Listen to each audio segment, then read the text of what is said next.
Dans cette vidéo, je vais donner quelques contre-exemples sur des choses. Bon, je reviens à de vieilles choses peut-être, mais je me suis rendu compte bon, il y a des choses que j'ai pas dites et peut-être vous êtes posé la question. Donc, si vous vous rappelez, on avait cette propriété que si fn est une suite de fonctions qui convergent uniformément vers f, alors l'intégrale de fn converge vers l'intégrale de f lorsque l'intégration se fait sur le même intervalle fermé borné. Et donc, la question peut-être que vous avez, c'est est-ce que la condition convergence uniforme est importante? Donc si par exemple Fn converge simplement vers f, est-ce que je dois toujours avoir que l'intégrale de Fn converge vers l'intégrale de f? Donc la réponse est non. La convergence uniforme est une condition nécessaire. Donc ici, je vais essayer de donner un contre-exemple. Donc, je vais considérer une suite de fonctions fn définies sur l'intervalle 0, 1. Donc, c'est un intervalle fermé borné. Et une suite de fonctions fn qui convergent simplement vers f, alors que l'intégrale de fn ne converge pas vers l'intégrale de f. Rappelez-vous que ici, la convergence, ce sont des suites numériques. Donc l'intégrale entre a et b de fn, c'est un nombre. L'intégrale entre a et b de f est un nombre et on parle de convergence au sens de nombre, alors qu'à gauche, on parle convergence au sens de fonction, donc c'est convergence simple et uniforme. Fn comme f seront des fonctions définies sur l'intervalle fermé 0, 1. Et comment je vais définir Fn? Et donc, je vais dire que Fn part de 0. En 0, Fn est 0, et puis Fn commence à monter, à grimper, jusqu'à atteindre la valeur n. Puis Fn commence à descendre, la fonction Fn. Voilà, ça descend. Donc ça descend pour recouper l'axe des x au point 2 sur n. Donc le maximum ici est atteint en 1 sur n. Bon, c'est comme ça que je construis Fn.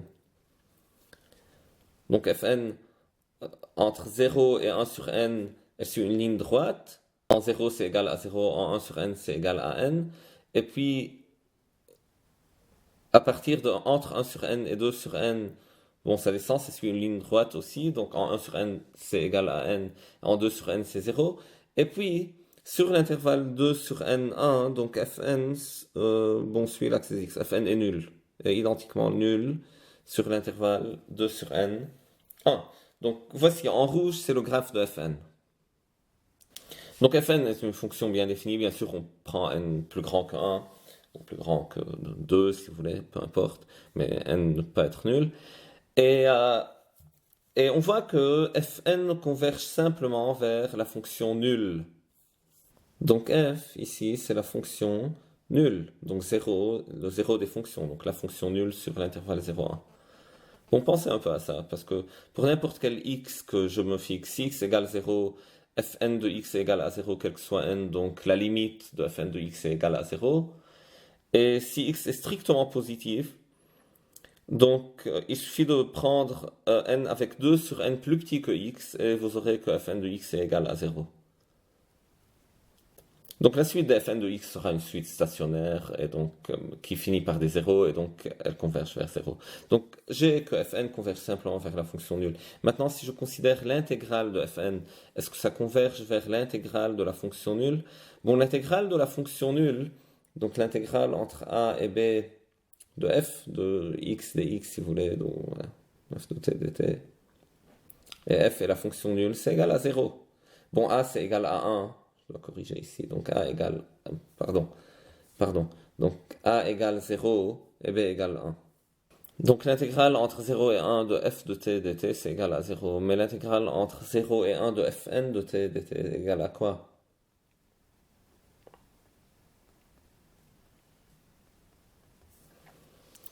Bon, cette intégrale-là, c'est essentiellement égal à cette surface, la surface de ce triangle que vous voyez. Et donc, c'est la base fois la hauteur sur 2, et donc c'est égal à 1.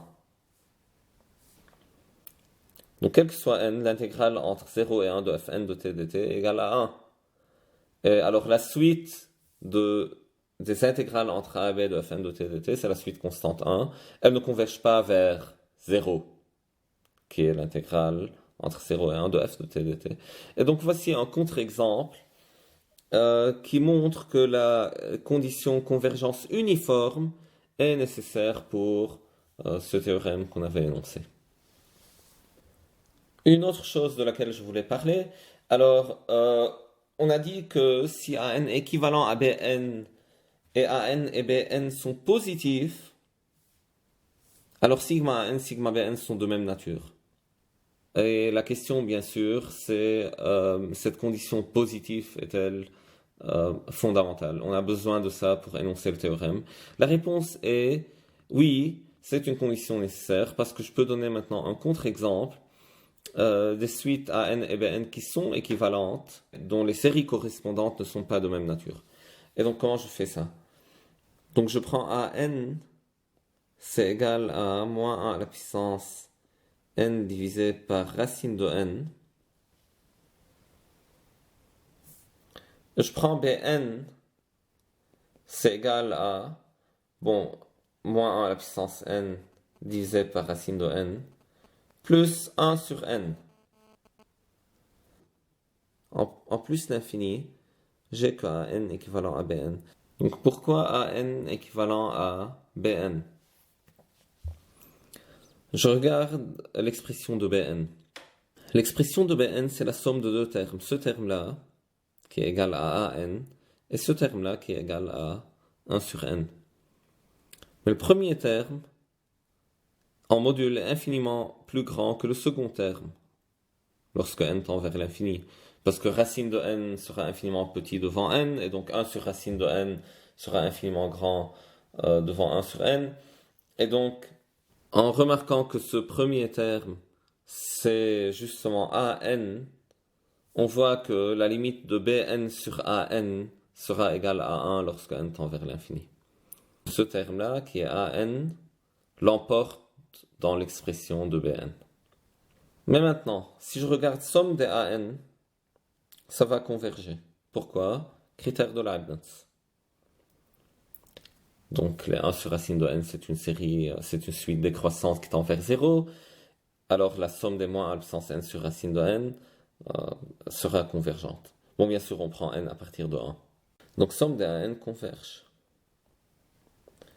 Mais somme des Bn diverge. Pourquoi? Parce que somme des Bn s'écrit comme la somme d'une série convergente, qui est celle des moins 1 à la puissance n sur racine de n, et d'une série divergente, de 1 sur n. Donc ici, il est vrai que le premier terme dans l'expression de Bn est infiniment plus grand que le second, mais le second terme, essentiellement, ça s'accumule. Donc, j'ajoutais 1 sur n, et 2 sur n, et 3 sur n. À la fin du compte, ça tend vers l'infini. Alors que le premier terme, qui est le seul à apparaître dans somme des AN, quelque part, il s'autodétruit parce que vous l'additionnez une fois positivement, une fois négativement, etc. Et donc, quand vous prenez la somme de tous les termes, ce sera une somme finie. Et donc, voici un exemple de deux séries dont les termes généraux sont équivalents, mais les deux séries ne sont pas de même nature. L'une est convergente et l'autre est divergente. Et donc, bien sûr, le théorème qu'on avait expliqué ne s'applique pas. Il faut en effet que les termes généraux soient équivalents et gardent un signe constant pour pouvoir dire que les séries doivent être de même nature.